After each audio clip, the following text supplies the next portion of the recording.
So hello guys, papakita ko sa inyo yung property, house and lot dito sa San Antonio, Quezon. So napakalapit lang nito sa bayan, sa school, mga 5 minutes lang po mula bayan ng San Antonio at sa mga school ng San Antonio. So yan, makikita nyo guys, may mga rambutan dito sa unahan. Tapos sa unahan dito may kubo, yan siya.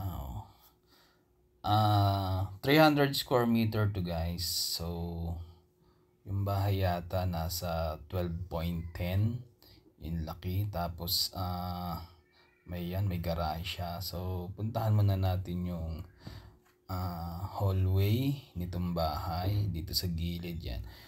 So dito sa dulo guys, meron ditong separate na CR para once na meron kayong guest, yan, CR yan. Tapos ito yung kitchen niya dito sa labas. Pero sa loob po may lutuan din siya, yan.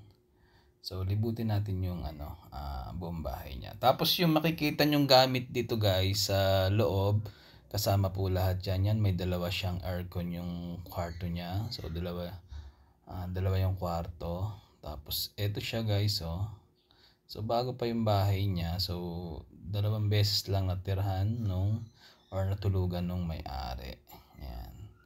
So ito yung loob ng bahay niya. Kung makikita niyo dito sa loob ng kung ano makikita niyo dito sa loob ng bahay, kasama po sa lahat yan na bilihan. Yan, dalawang kwarto siya. Naka-aircon yan parehas. Yan.